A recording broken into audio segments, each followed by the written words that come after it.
Absolutely. I really appreciate this opportunity to be here today with the Right Library and to do some voter education and outreach about the Board of Elections. I'd like to start with a little bit about the board in general and then about myself and my connection with the board. In Ohio, the Board of Election in your county it's just that. It's an appointed board of 4 members, 2 Democrats and 2 Republicans who are actually appointed by the Secretary of State, who is currently Frank LaRose. Our board is led by the inimitable Honorable Ryan McClinn, former Dayton mayor and state senator. And then we also have Kurt Hatcher and Elaine. Oh shoot, I knew I shouldn't have started with the names. It always gets me in trouble. Kay Wick, who is an amazing, and then Elaine Herrick, who is our 4th member, rounding out an amazing leadership team. The director and the deputy director at the board are Jan Kelly and Steve Harsman, and together this group has done an amazing job of running great elections in Montgomery County. Elizabeth, have we lost you? Okay, okay. I'm still here. Okay, I started with the board in 2017 as one of the appointed board members, and I got to spend 2 years working with the board, which from the high level view, which was a great introduction to elections administration, because there is so much work that happens in elections administration that we have frankly not done a very good job of publicizing. And then in 2019, I joined the staff full time, and I've been on board since early in 2019. And in that time frame, we have implemented a completely new voting system in Montgomery County, a new modernized, safe voting system. And then we have experienced 2 unprecedented elections here in 2020. So that's kind of the overview of the board and how I came to be a part of it and to be on staff. And now I'll shift over to talking about this particular election, and we'll do some questions. How's that sound? Sounds good. Okay. So coming into 2020, we were preparing for, just another presidential primary. Presidential years are special. We don't like to use the term off year because there is no off year in elections. Whether it's a presidential election, a gubernatorial election, or state and local elections like we have in the odd years, it takes the same amount of work. We still have 360 precincts and 100 plus polling locations. In 2019, we had 150 polling locations. Now in 2020, due to some locations we've had to pull back from because of COVID, specifically in nursing homes and other long-term care facilities, we have managed to maintain 140 polling locations going into this fall's election. Regardless, we hire about 1,500 poll workers that we call precinct election officials, or PEOs, who run our elections. And that's for every election, whether it's 2020 or 21 or 22, every election is at the same amount of work and the same amount of capacity, even when turnout is lower in those traditional odd years. Sorry, I lost my train of thought.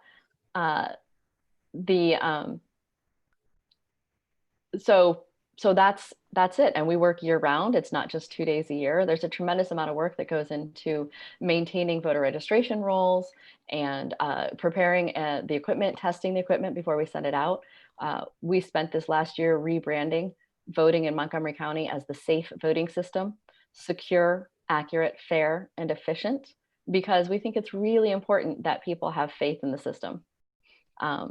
So we go into the 2020 primary preparing for basically a high volume primary, and then all of a sudden the pandemic hits.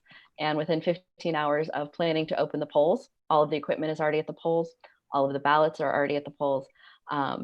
We find out that we're not going to have an in-person election. We're going to do an all-mail election, which is an extreme pivot on a very short time frame. And our team, which is an amazing team, pulled together and pulled off something that it has taken other states 5 years to plan for. We did an all-mail primary. And we really got to learn a lot about mail-in balloting in the process. We've been doing absentee by mail for decades, but certainly not at this volume. Just as a point of reference, in the 2016 presidential general, so the November of 2016 election, we had, let's see, because I wrote this down because I love this. I love these numbers for us. We had about 53,000 absentee by mail ballots in all of 2016, and a grand total of about 95,000 absentee ballots. Officially in the industry, an absentee ballot is anything that's cast early in person or by mail. So we had a combination in 2016's general of about 90,000. We have already processed more than 96,000 absentee by mail applications for this year, and this is before early in-person voting even starts. And that experience in the primary really set us up very well to be prepared for what we knew was going to be coming in November, because one way or another, we knew this election was going to have very high interest and very high turnout. And so for the moment, our efforts have been very focused on fulfilling absentee requests, making sure that all of those requests get into the system. And this week, we will start pivoting our focus to early in-person voting.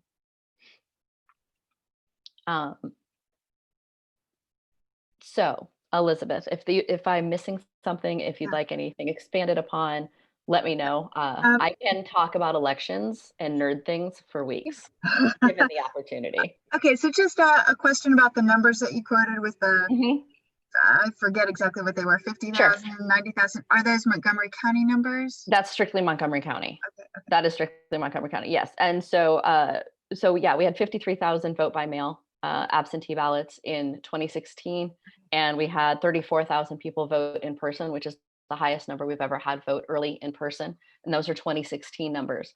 Already in 2019, as of today, we have processed 96,000 absentee by mail requests. And early voting, which starts on Tuesday, the 6th, that's when we'll find out what turnout is going to be for early in person. But we anticipate exceeding that 2016 number by a lot for early in-person voting. That all takes place at our offices, which are in the basement of the Montgomery County building. And Elizabeth, can I take over this screen share? Yes. Okay. Let me stop sharing here. Go ahead. All right, I'm going to go ahead and share. Oh, we've disabled screen sharing again, probably because I rejoined. Yeah, okay, let me take care of that. No worries. Okay. All right. Oh, one more time.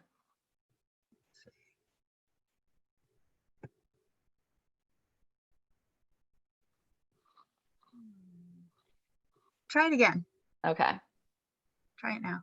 All righty. There we go. There we go. Okay, so this is our website. You can get. So Sarah, I am not looking at your website. There. Now you are.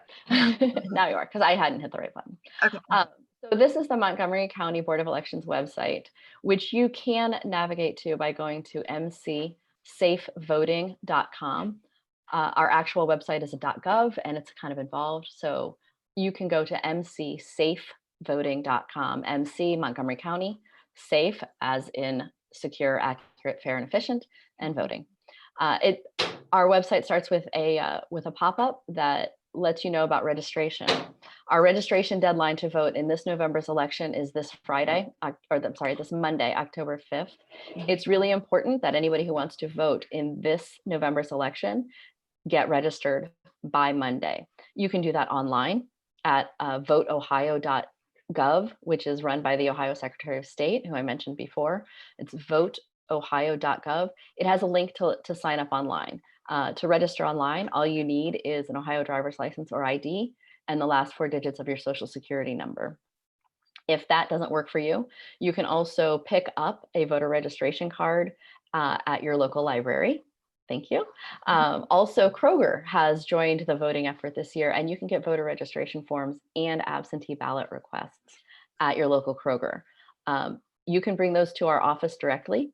We have a dropbox behind the building, and we also will be open on Monday for voter registration until 9 p.m. Our office is located at 451 West 3rd Street. But here are some fun things on the website that help you get to our office. Hey, Sarah.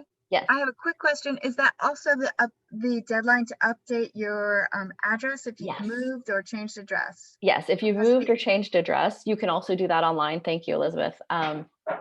And if you've changed your name, though, if you have recently had a name change, change in marital status, unfortunately, you cannot do that online. So you're going to want to get us a paper registration with your updated name.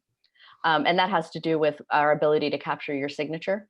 If your name has changed, your signature has changed. And we want to be able to capture that and get that into the system.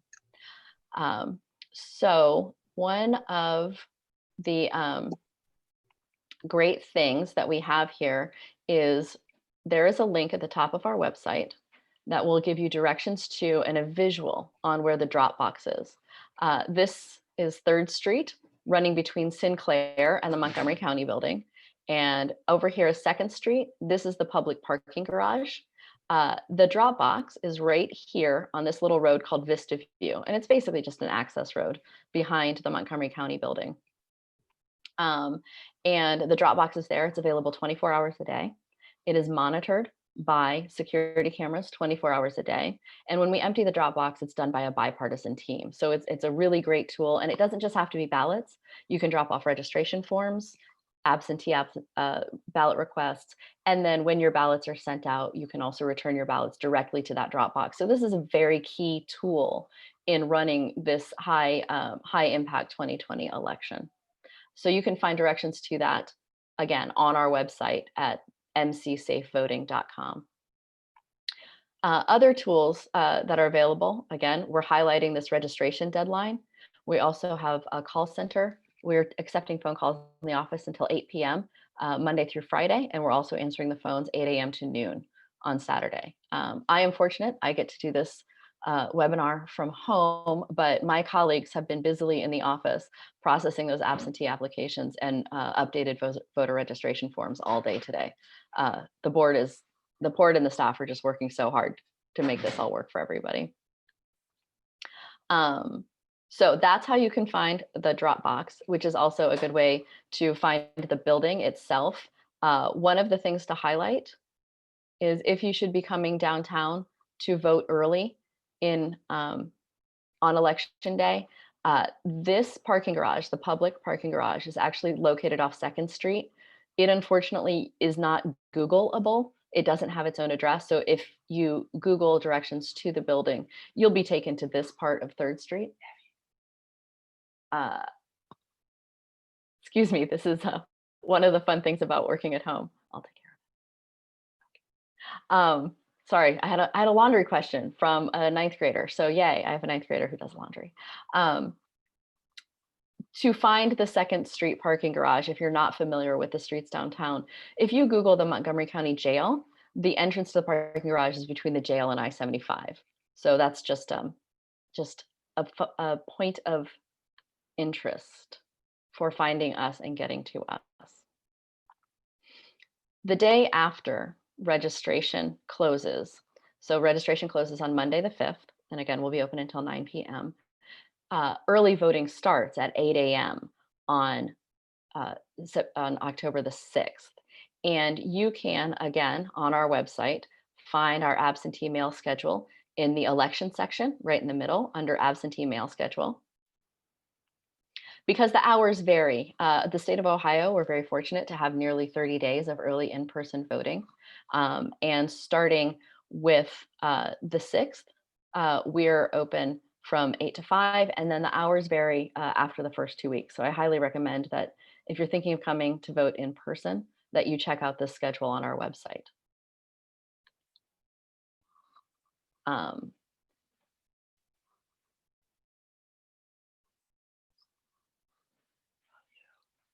I know I'm not the only person who gets to deal with the challenges of working from home and also trying to maintain a family. I miss them. Sometimes I get to see them walk by.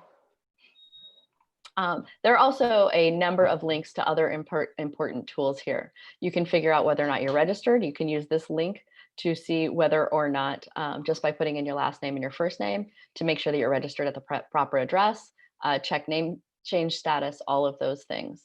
One of the cool things about the Am I Registered links is, and I guess I'll just go ahead and use myself as an example, is this link also gives you a variety of other tools right at your fingertips. You can You can print an absentee request that will be pre-populated with all of your personal information. You can apply to become a poll worker. You can view your sample ballot. You can see your absentee ballot status. Any number of really, really useful tools. The absentee ballot status in particular has been of high interest this year. So what you can see here is that for this year, I have requested an absentee by mail ballot. I am planning to vote absentee by mail. You can see the address you've requested. This is incredibly important for college students or folks who spend a portion of the year elsewhere. You can have your ballot sent anywhere in the country. This is the date that my absentee ballot request was processed. This tells me the status of my absentee request. So when it says mail absentee like this, you can read down here and it says mail absentee ballot request has been successfully processed. And it tells you that we'll begin mailing the ballots on October 6th. So just as early voting in person begins October 6th, that's also the first date by law that we can send out ballots. And then right here, when my ballot is actually mailed, this will populate with that October 6th date.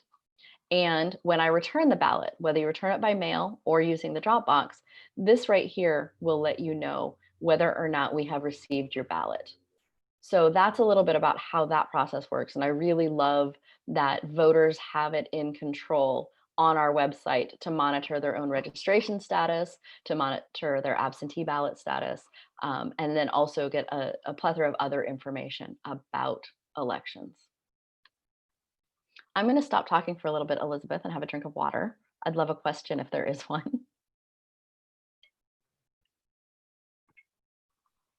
Sure. So if you are watching, please feel free to put a question in the chat and we can ask Sarah. What if I request an absentee ballot but decide to vote early or vote on election day? Sure. So if you request an absentee ballot, just this past week, and this is one of the things, is that elections are ever changing. Just this past week, the Secretary of State issued a directive, and a directive is basically a memo that is sent out to all of the boards of elections in the state of Ohio from the Secretary of State, and they bear the weight of law. And this one said, if you've requested one, you can no longer withdraw it. So if you have requested an absentee ballot, but change your mind and decide that you would prefer to vote in person, you can absolutely do that. If you vote in person early down at our offices in the Montgomery County building, then we will soil, which is an official term for canceling your previous ballot. We will issue you more than likely a fresh ballot, and you will vote just a regular ballot if you vote early. If you have requested an absentee ballot and choose to vote on election day in your polling location, you will be asked to fill out a provisional ballot. And I know the word provisional ballot has sort of some connotations for people. Provisional ballot, all it is it's a regular ballot. It's a hand-marked ballot in Montgomery County. When you vote in person, you have the option to either use a pen to mark a manual ballot, or you can use a touch screen to mark a digital ballot. They're both on paper. They go into the same scanners. When you're voting provisionally, you'll use a hand-marked paper ballot. You'll put it in a special yellow envelope, and you will fill out some information on that envelope.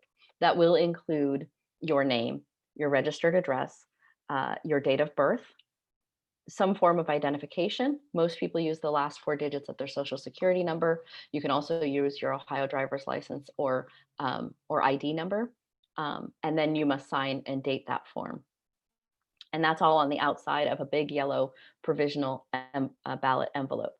The reason that happens is because since you have requested an absentee ballot and you have shown up in person to vote, it is incumbent upon us, it is required by law, that we make sure that you didn't do something silly, like forget that you'd returned your absentee ballot and then try to vote twice. And so we monitor that entire system very closely. So when you vote provisionally, all you're doing is giving us a chance to do some research about your vote, your ballot, before it is officially tallied in the official canvas, which I think we'll talk about in a few minutes. So it's just a regular ballot in a special envelope so we can do research to make sure that everything is copacetic with every ballot. Okay. Yeah. Oh, just one last thing on provisional ballots. Again, I know that there are some connotations and some concerns. Um, Provisional ballots are always counted. If they qualify, if everything is as it should be on the envelopes, if the voter is voting on the right ballot in the right precinct, provisional ballots are always, always counted, no matter what. They do not show up necessarily in the tally on election night, but they show up in the official results, and they are always, always crucial in the final certified results of any election. Maybe you answered this already, but what if I can't remember if I sent in my ballot? So we have so many checks and balances, and if you can't, I'm going to stop sharing because I feel like I'm just talking to the nothing. Um, uh, we have so many checks and balances in place in elections to make sure that everything goes the way it is supposed to go. And that is why whenever you interact with us, we ask you for your name, your registered address, your date of birth, a form of identification, and the signature. We use all of that information to verify everything to make sure that we are dealing with the genuine voter in front of us, even if what's in front of us is a piece of paper. And so you can be sure that every step of the way, before we send you a ballot, when you have sent us an absentee request, there are actual humans. In this case, I'm one of them who review every single ballot request. We check it against the information that we already have on file before we even decide to issue you a ballot. Once that absentee request has been successfully processed, then we will send you a ballot, again, starting on October 6th.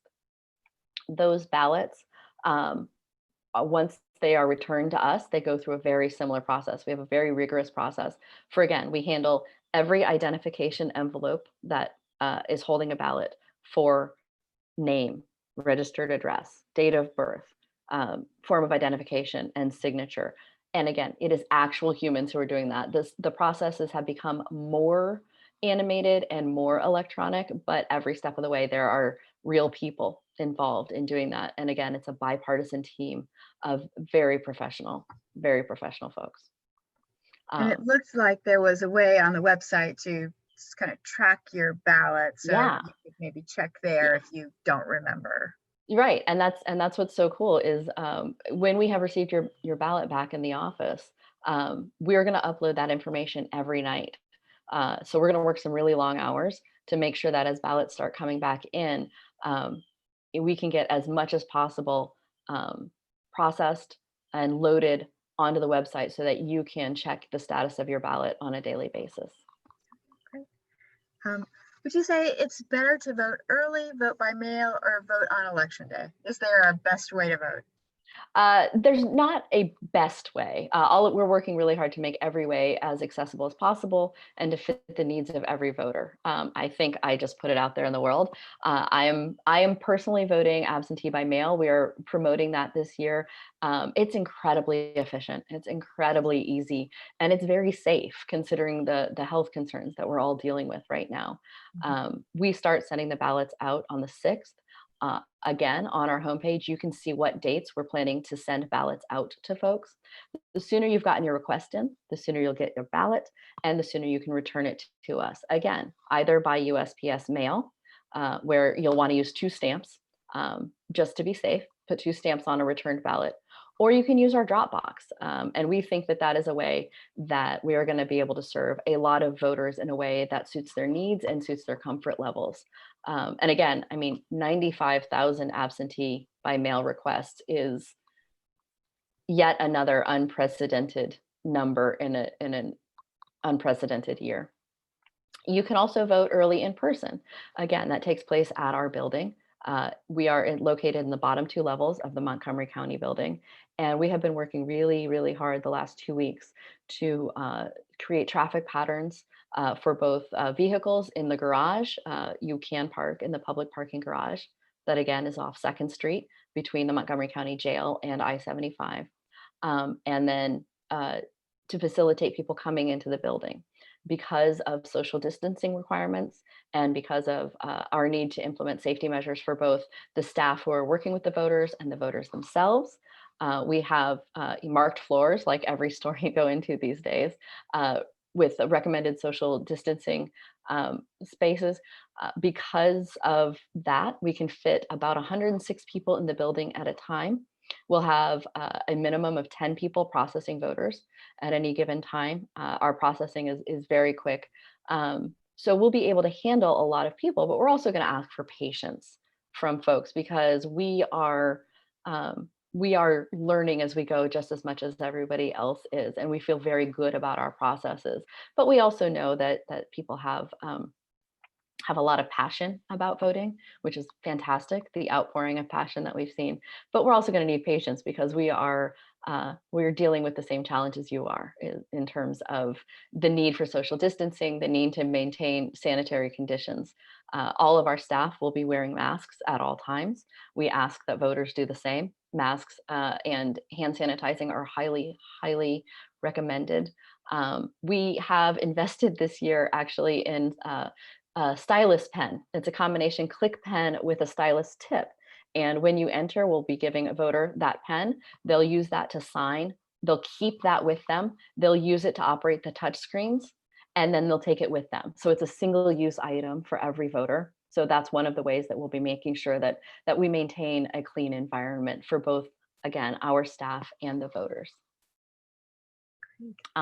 So that's early in person. And then of course there's election day voting. You can, again, go to the website, look yourself up, confirm that you're at your same polling location. Right about now is if you've had a polling location change, we will also be mailing you that information. So be sure if you see anything that has official election mail on it, comes from the Montgomery County Board of Elections, don't put that aside, open that up right away. Because that's going to be an important communication to you about this November's election.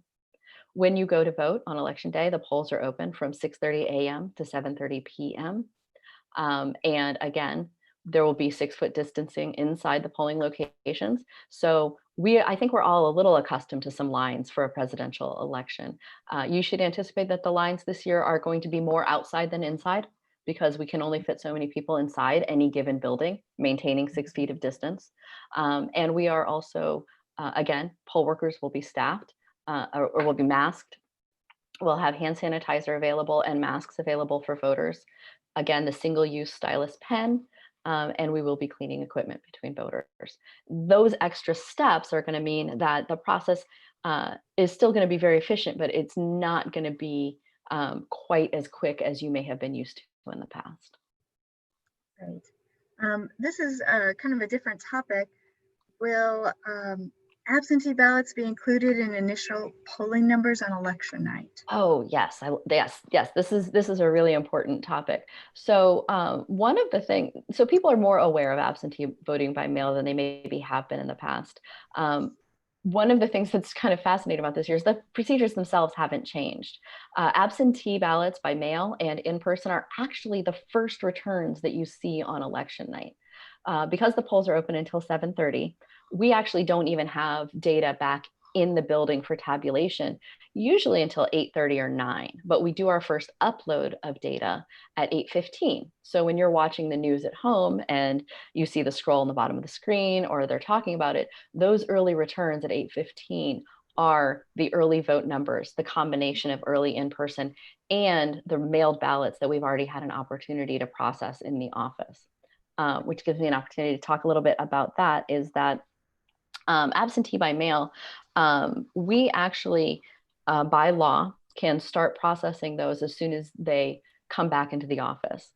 We verify the voter information. We make sure that the ballot is countable. We open the envelopes, and we do scan early absentees during the early voting period. We do not tabulate that information. That information is kept very, very locked down. Nobody has access to it, not even those of us on staff or the directors. Security, it's very secure. And we are not allowed by law to tabulate that information until the polls have closed on election night, which we do. And that's all a part of those early returns that you see at 8:15. But we stay on top. We don't start scanning at 7:30 on election night. We scan throughout the early vote process. And again, it's a bipartisan team, and the layers and layers of security are almost mind-boggling.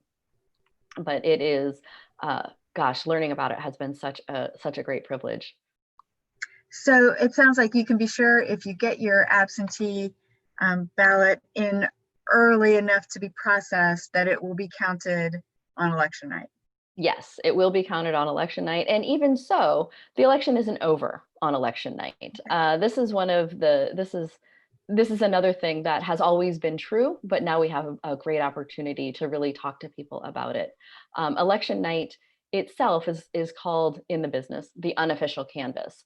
And what that means is canvass means the count, and unofficial means what the numbers you see on election night tell you who might be winning or how the election, each contest might come out. But we don't actually know for sure until we do the official canvass, which by law cannot start more than 10 days after the election. And must be completed or must start 15 days after the election, which means for this year, the official canvass will start on on November 14th, which is the 11-day mark, and it must start by the 18th. In Montgomery County, we almost always start on that 11-day, so November 14th. The reason for that gap between the unofficial canvass and the official canvass is several-fold. A couple of things that factor into that are back to absentee ballots. You have until election day to use the dropbox to get us your absentee ballot. You have until the 2nd, November 2nd, to put your absentee ballot in the mail. Your absentee ballot, if you're using the mail, must be postmarked by November 2nd, the day before the election. Those are the only two ways to return an absentee ballot to us: by mail on the 2nd or by close of polls on the 3rd. We need some time to process those ballots to verify that that information is okay. We also need some time for those mail ballots to make it into the office. If you have dropped it in the mail on the 2nd, it has to come to us within that 10-day period. So we need that time to make sure that we have the opportunity to count every vote. Another factor there are the provisional ballots. So again, if you go to your local polling place and you have requested an absentee ballot, you'll be asked to vote provisionally. If you have moved since you registered to vote, you'll be asked to vote provisionally. If you've changed your name, there are any number of reasons. You got there and you forgot your ID, happens all the time. You'll vote a provisional ballot. Again, regular ballot, special envelope. Those envelopes come back to us on election night. We have 10 days to analyze those envelopes, make sure that everything is as it should be. And then we're not even allowed to open those ballots in those provisional envelopes until the board itself meets. We give them the ballots, we tell them what's going on with them, and they actually are required to give us permission to open them. So we're not even allowed to open them until the board has had a chance to monitor them. So that's the reason for that 10-day gap between the unofficial canvass, election night. We actually never know the true results on election night, and the official canvass, which is when we do the official counting that starts this year. It will be starting on November 14th, 11 days after the election. So when is the final count then? So then the board is currently scheduled to meet to certify on the 24th of November. Okay. So we do the counting. They tell us some things that we're allowed to count that we had not yet been able to count. And then they meet again to do the official certification. And that meeting, and again, it's currently scheduled for the 24th. It's possible that can change. It's always possible that that can change. Until the board certifies those results, the election isn't finalized. And in a year like this year, our locally certified results have to then be sent to the Secretary of State, who then compiles the results from all 88 counties, and then he certifies the statewide returns for the state of Ohio. And none of that happens until those official canvasses are completed and those results are certified. Sorry, and just to reemphasize, none of this is new. None of this is new. It's just, we have for a long time, we run our elections as quietly and as inobtrusively as possible because we don't want to be the story. The story shouldn't be how it happens. The story should be what happened. So this is just an opportunity this year for us to be able to tell a little bit more about how it all works. Okay, great. I wonder in this year of some of just escalating mail-in ballots. I mean, the number of mail-in ballots are going to be much larger this year than in the past. Has the state talked to or worked with the post office at all about making sure that those are processed quickly in order to get to you? Yes. So there's actually a very close relationship between the U.S. Postal Service and the National Elections Community. There is an organization called the EAC, which is a federal agency, the Election Assistance Commission, which is very plugged into various aspects of the federal government that affect elections. And that's everything from cybersecurity. We have some very robust national cybersecurity interactions, and then also our work with the US Postmaster. And then locally in the state of Ohio, again, the Secretary of State, and then also the Ohio Association of Elections Officials are two groups, we all representing elections officials, the people who do the tabulation work. Work very closely with both the postmaster at the state level and then also our local post offices. And we have very good relationships. We keep those lines of communication open because, as concerned as we are about making sure that people get their ballots initially and then they get returned to us, the folks who work at the post office, I mean, the thing about government is it's easy to forget that it's made up of people. And those people have the same hopes, fears, and desires as you do. I'm one of those people, and the folks at the post office are too. And we work very hard as a statewide organization to make sure. And those conversations have been ongoing and very productive. Great, great. Here's a question. What happens if there's a discrepancy between registration information or signatures in your system and the information or signature on an absentee ballot envelope? Sure. So we are required by law, if there is a discrepancy at any point in the process, when you register to vote, if your registration form is incomplete, we chase you down and try to get you to get it back to us correctly so that we can get you registered as an active voter. When you send us an absentee request and there's something wrong with it, we had a tremendous number of people this year simply forget to put their date of birth on. It had to do with design on a third party's absentee ballot application. Elizabeth, will you ask me in a few minutes about third parties and absentee applications? Okay, yep. Great, thank you. So we actually have a staff that at one point was 10 people who were dedicated to chasing folks down, making phone calls, sending out letters saying, hey, your absentee request is incomplete, please send it back. That includes things like missing signatures or signatures that don't match what we have on file. Signatures might not match what happens on file for any number of reasons. In my own case, it's because I registered to vote for the first time when I was 18, and I updated my registration when I got married and changed my name. And, in the ensuing 20 something years, my signature has changed. I used to be very precise about it, and I'm a little bit more lax now. So, I needed to update my signature. If you've had a medical event, your signature may have changed. There are any number of things, and we work really hard to work with voters to make sure that happens. If there is a discrepancy, we take into account, like, this voter last interacted with us 17 years ago. I bet their signature has changed. We also have bipartisan teams. If there is a big discrepancy and we can't get a hold of the voter, then we have staff members of both parties who analyze it and try to come up with an accurate understanding of what's happening. And if we can't, as a staff, make a determination, then we ask the board to step in. So there are many layers, and honestly, people ballots being rejected for signature, it's almost always because the signature is just missing. A tremendous number of people forget to just sign their forms. So it's not so much the change over time as it is the absence of a signature. And sometimes when we see national studies about ballots being rejected for signature, it's because there wasn't one.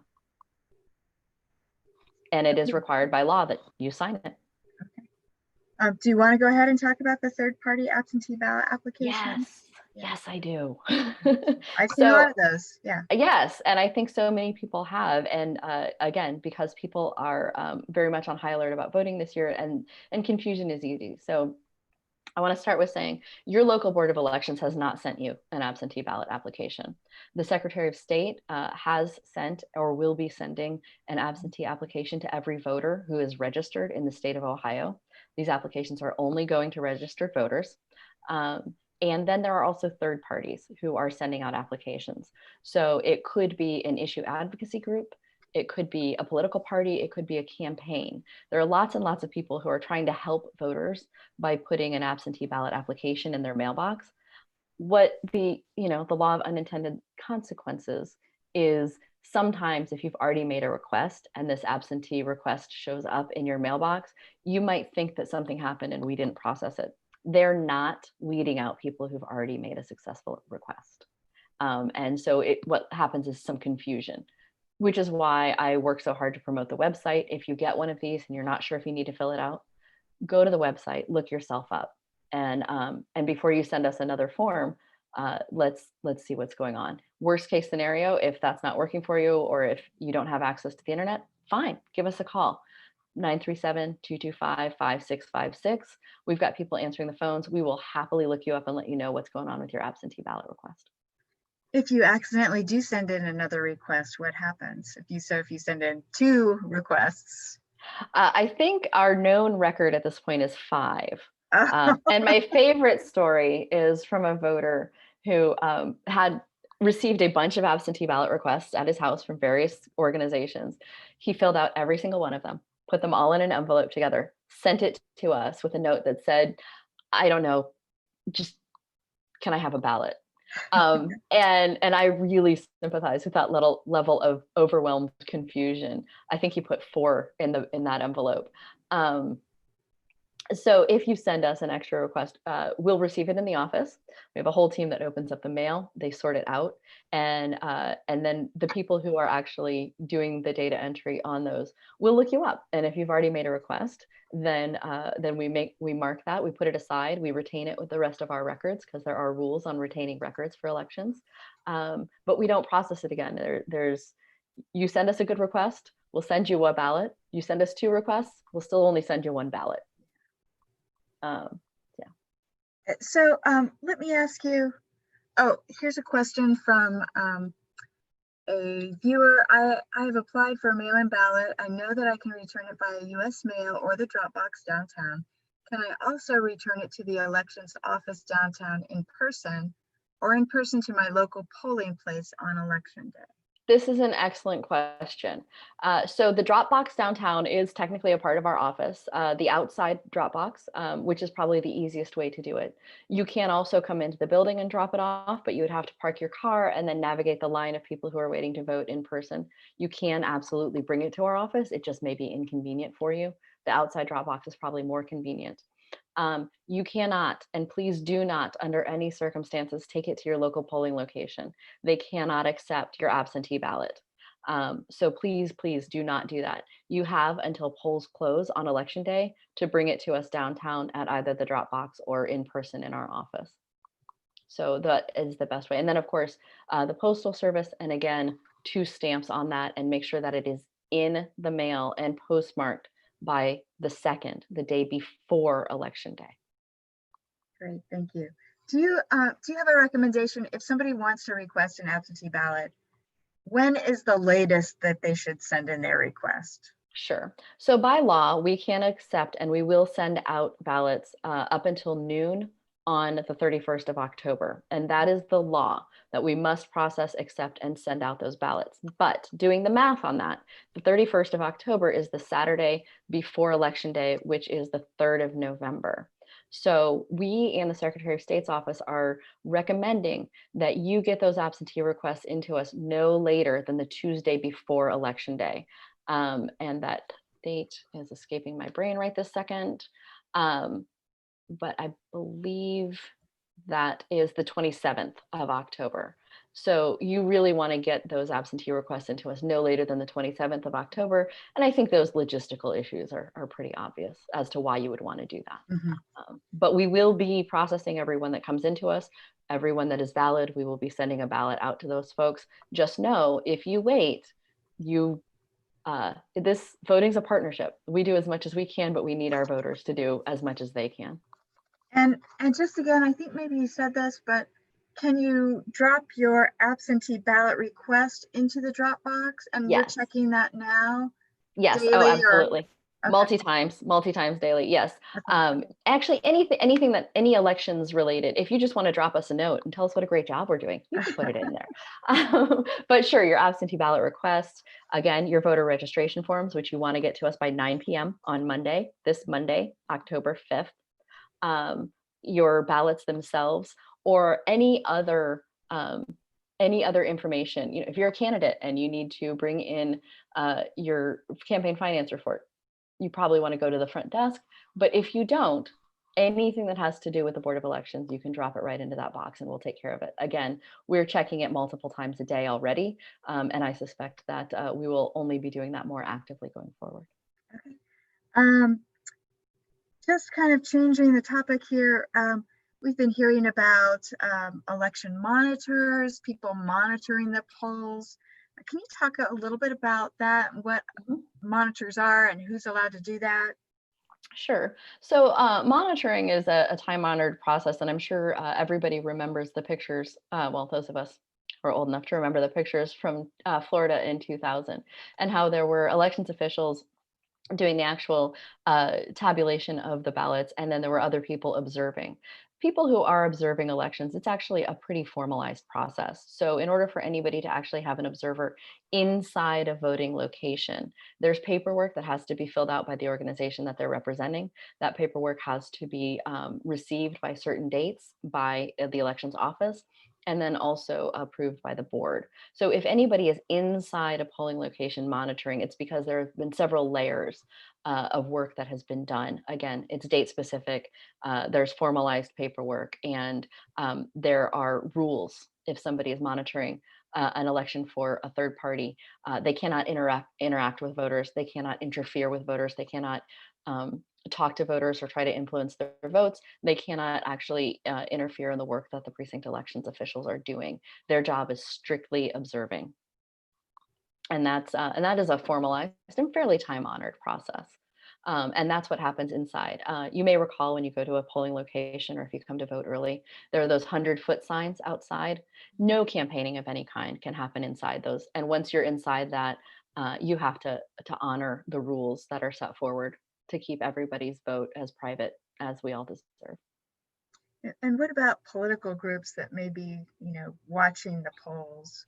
Uh, as for What what is happens, permitted? sure. As for what happens outside that the 100-foot rule, we can't control a lot of that. There is a lot of freedom that every citizen in the United States has, and outside that 100-foot, campaigning is allowed. There will be signs.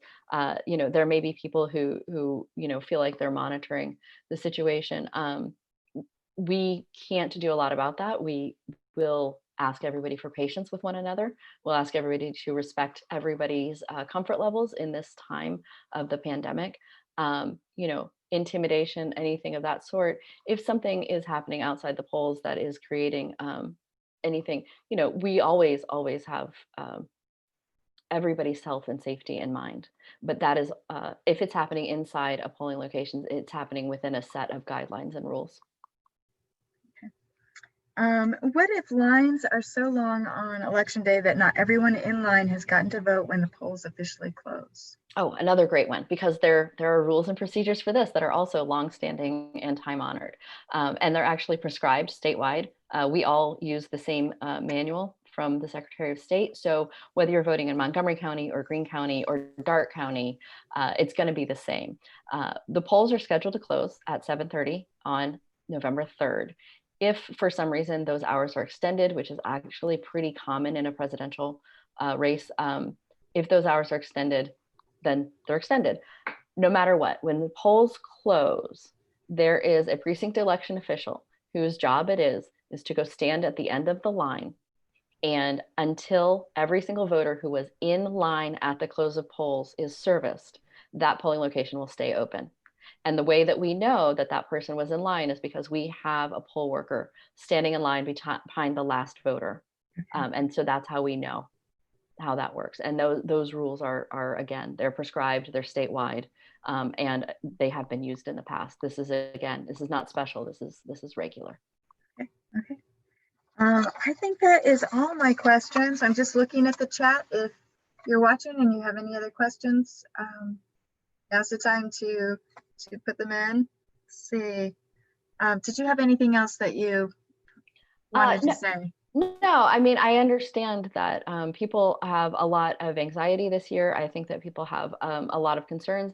I'm not saying that those concerns are unwarranted, but I am saying I hope that people are comforted by knowing that there is a group of people in Montgomery County, it's 28 people, who are dedicated every single day to getting ballots into the hands of voters when they're qualified to do so. Yes, the rules can be Byzantine, but that's why we're there. So give us a call, 225-5656. Visit our website, mcsafevoting.com. And when you're getting your elections information, make sure you're getting it from a reputable source. If the website you're visiting doesn't ultimately end in a .gov, then find yourself a website that does. Even though I'm sending you to a .com, it redirects to a .gov. You want to go to the Secretary of State's website, also a .gov. You make sure that you're following on social media, the Montgomery County Board of Elections on Facebook and on Twitter. Make sure you're following the Ohio Secretary of State. Those reputable sources are where you want to go whenever you have questions, because I know people have questions, and frankly, we love answering them. Great. Great. Well, thank you so much, Sarah, for just giving us the overview and answering questions today. I think it's really important. So. Well, thank you all so much, and appreciate your interest, and I just love this opportunity, and we've had so much opportunity to learn and grow this year. Okay, great. Thanks so much. So thanks for coming by.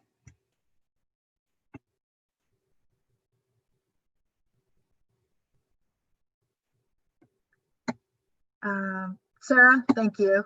Yeah, I felt like I was running on at a certain point, so I hope it was okay. No, you were good. So, okay, great. I will.